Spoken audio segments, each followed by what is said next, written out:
Thanks for watching the Daily Debate live Thursdays with Taghreed Hussein here on Nile TV International. A very special edition of the World Youth Forum, the second edition actually, and a very special edition of the debate for tonight, where we are going to be discussing this important headline.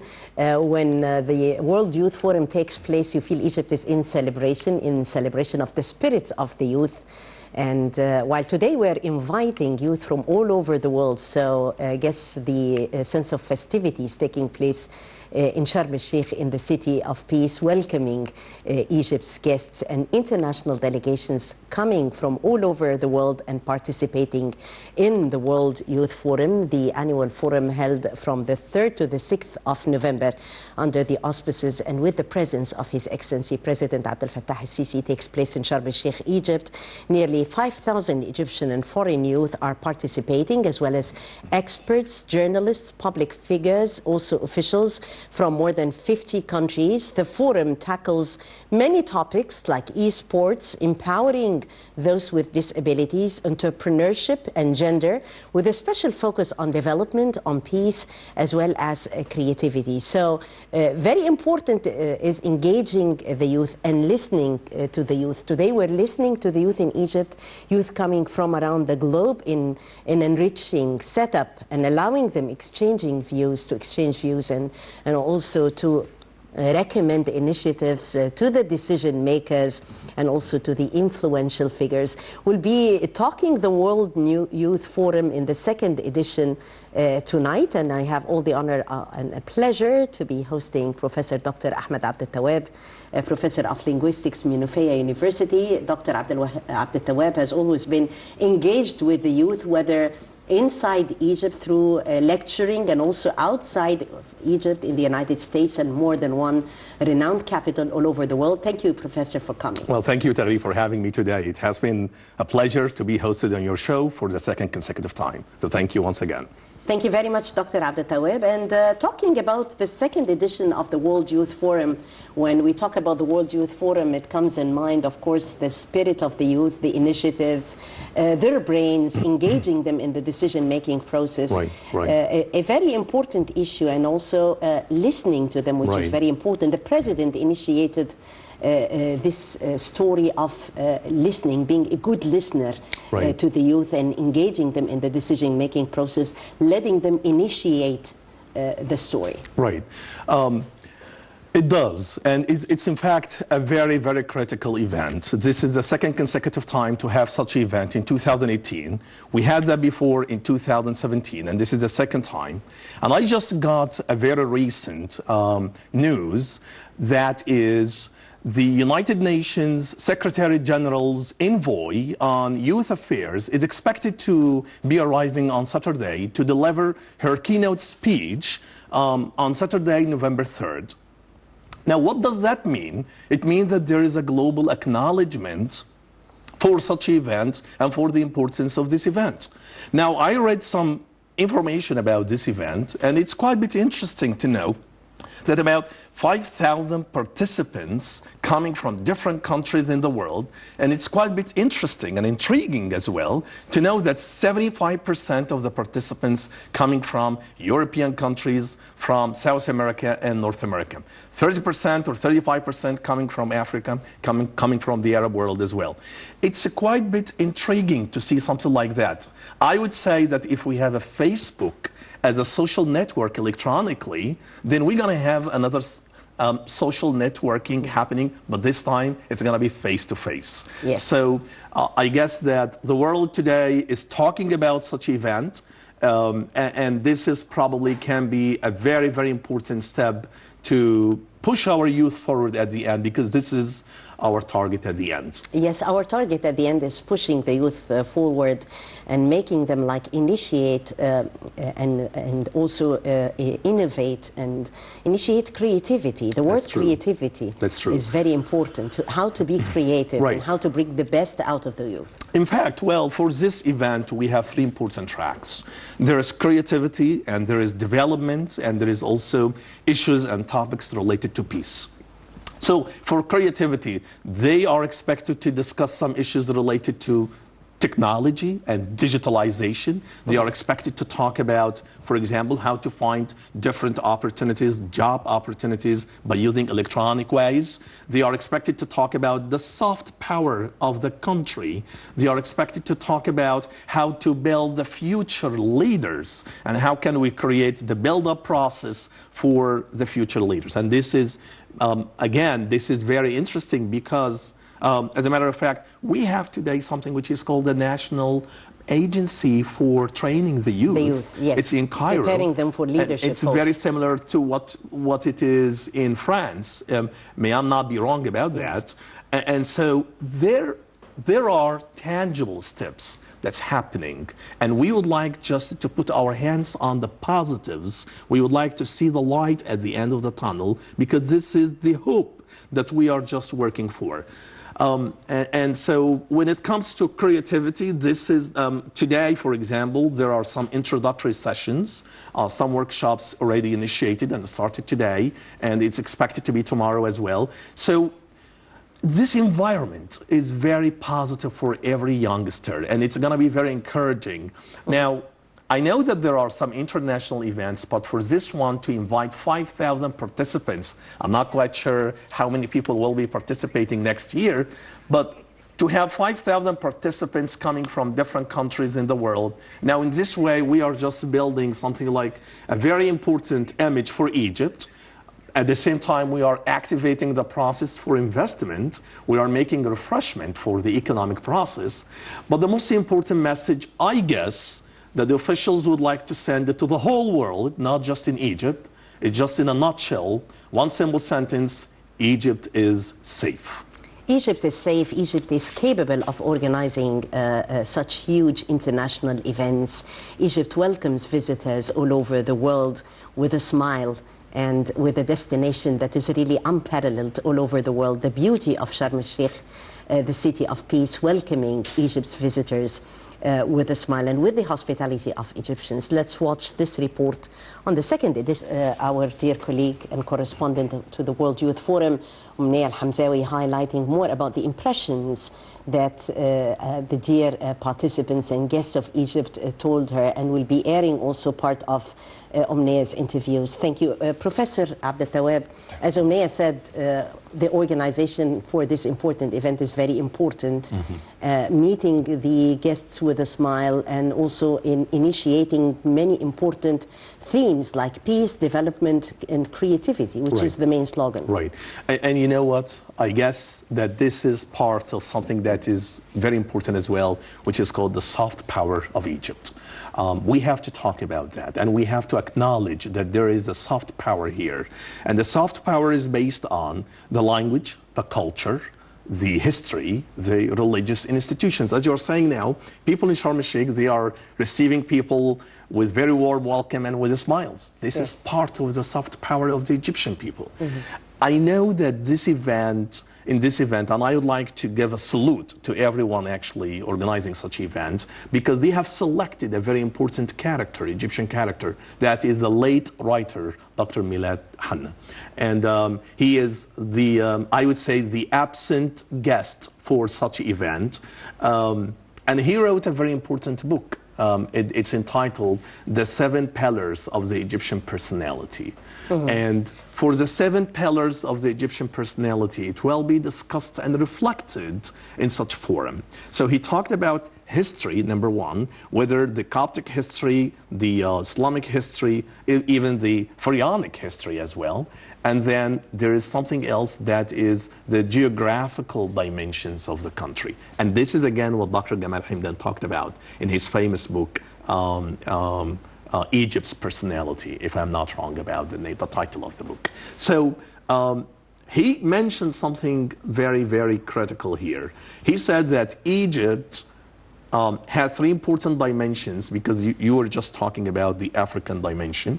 He mentioned that there is a dimension with the Arab Peninsula. Yes. And there is another track that is connected with Africa, and this is connected with very important strategic channel that's called the River Nile. And there is one more dimension, it's the European side, or Mediterranean side, if I would say so. That is why when somebody says, for example, you are Egyptian, you are not Arab. No, I'm Egyptian, and I am Arab, and I am African, yes, and I'm Mediterranean. So this is the cocktail diversity for diversity, if I may say the word, the cocktail here. And so, yes, there is something like cultural enriching components that we have in this personality.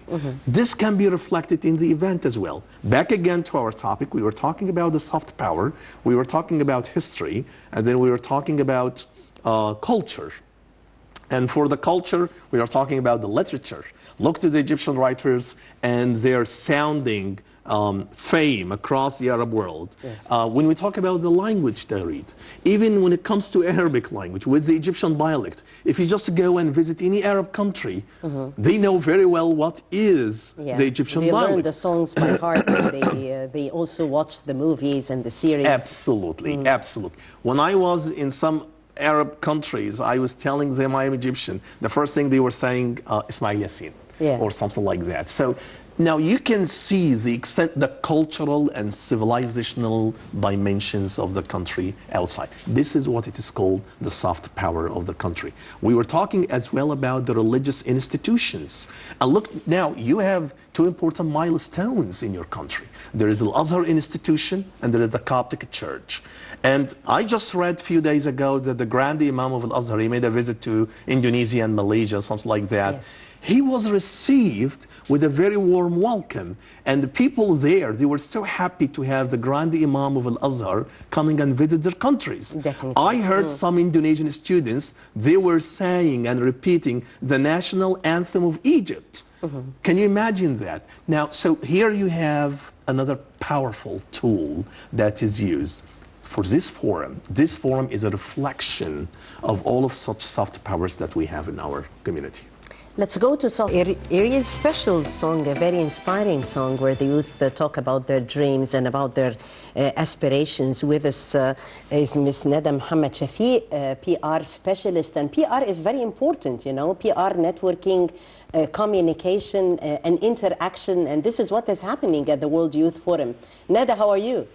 Hi, how are you, Mrs. Tagreed? How are you? How are you? Dr. Abdel Tawwab wants to say hello to you. Hi Nada, how are you today? Hi, Dr. Ahmed, how are you? It's good to hear your voice back again. Thanks a lot.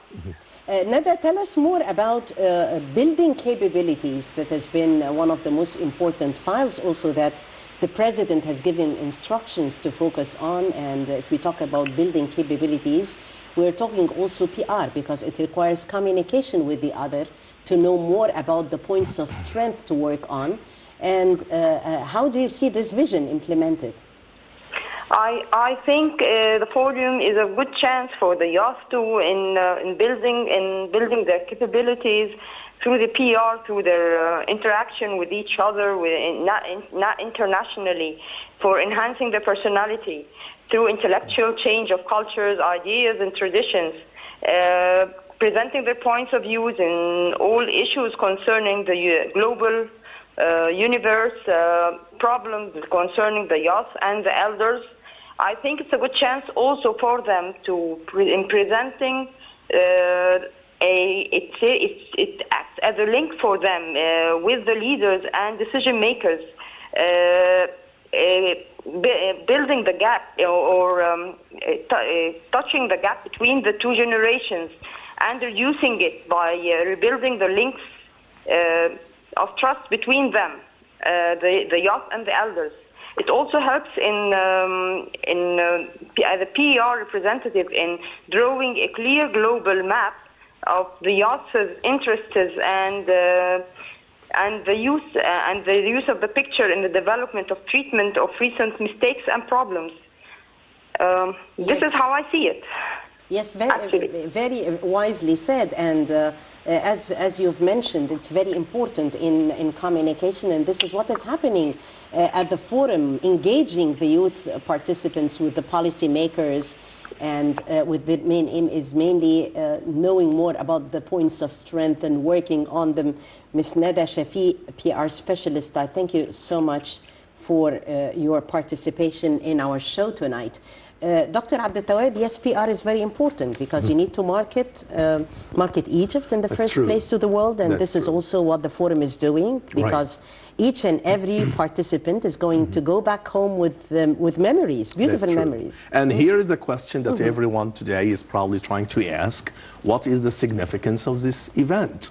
And I would stand for the idea it is quite a bit important, and it is reflected indirectly and also on a direct way. So if I would go for the indirect way, then from economic perspective, it activates the investment process.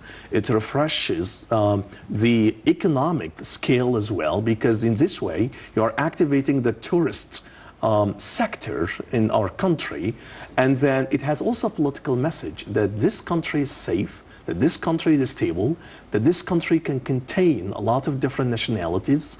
So this is very important. But when it comes to the direct influence on the youth, on the youngsters, now here we have to stop and to think about that. Number one, I guess, that the youth in such events, they are trying to make something like creating a major social networking. Yes, a platform. Or a platform. Yes. In order to bridge the gap between different cultures. We're going to have 5,000 participants coming from different cultures, and they are interacting together. So this is quite a bit important. Investing in what you initiated in your latest article in Al-Ahram Weekly, talking about technology and electronic ways. Right, I was talking investing in that is another important dimension. I think so. I mean, so I was talking about digitalization and technology and education, and we would like to expand our vision, not just in education, but in every aspect in our life. Today, we have the Prime Minister talking about that we would like to change our society to be a digitalized society. Today, we are talking about that we're going to have access services easily. Everything. We're going to have different new towns and cities with the fourth generation, which means that they are digitalized cities.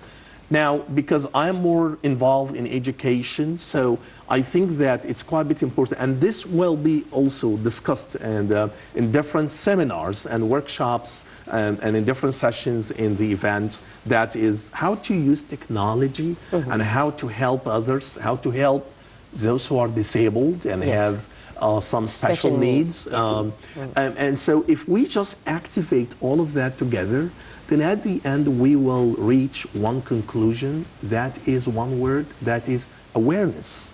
So, and I guess that this is the challenge that we have, that we would like to increase the awareness, and we are just making and using different ways and practical approaches in order to get that. What are the roles of professors at university in raising this sense of awareness and at the same time pinpointing the points of strength and bringing out the best of the students? I think we have, and I'm talking about myself, I think we have a huge responsibility here, because we are making something like the direct interaction with the students. It's either you push them forward or you push them backward. And also the issue of being a role model is very important. They follow you, they assess your way of thinking, they analyze, they read you. Right, and since we are talking about building the future leaders, then the youth today, they need the role model. You cannot build the future leaders without having role models. And if you just put that in the context of building a new generation, then we can just see how important it is.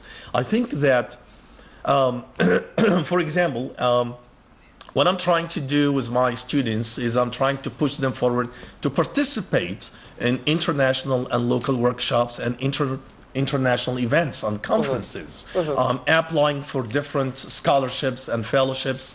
I mean, they would like to see a light at the end of the tunnel. Yes. So that is probably could be the main point here.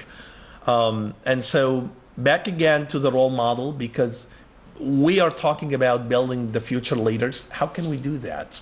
Then we should have a number of features. And the 7 pillars of the Egyptian identity. Pillars. Well, first of all, what do they need exactly? Well, they need a role model that can contain them, talk to them directly, interact and be engaged with all of them, pushing them forward and encouraging them, motivating them as well. This is the real meaning of leadership. Yeah, we have many kinds of leaderships. You have the transformational leadership and the follow by example leadership. That's so true. More than one type of leadership. That's very true. And there's something very interesting to mention as well, that we're going to have the president coming in this event and talking and participating and talking directly with the youth. Yes, without any sort of barriers. Here we go. So this is the point. And I think that if we just have that model, if we apply such approaches, then we will be able to create different models and different visions for the youth. I do remember what Martin Luther King said before. He said, well, if you cannot fly, then you can run. And if you cannot run, then you can walk. And if you cannot walk, you can crawl. But at least you must do something in order to achieve your target. And I think that we must do something to go forward and achieve our target at the end. We'll be achieving our target, inshallah, since we have all noble intentions to make this country better. And let's walk. Let's go ahead. Here we go. And here we go to Sharm el-Sheikh, Egypt. Let's run to Sharm el-Sheikh, Egypt, the city of peace, where Al-Hamzawi conducted. So esports and coping with the new digital world is another theme running. Actually, our time is running out. So wrapping up this episode and a message to the World Youth Forum and the participants. I think that really it should be a global message to everyone in the world. What does it mean to say youth? It means passion. It means enthusiasm. It means accepting the challenge and taking the risk. It means to have the future vision for our future generations. I think that this is all about what does it mean to say youth. And I think that Egypt is just making a very right step forward towards this target at the end. Definitely a very important event taking place, and full positivity actually is in the air. And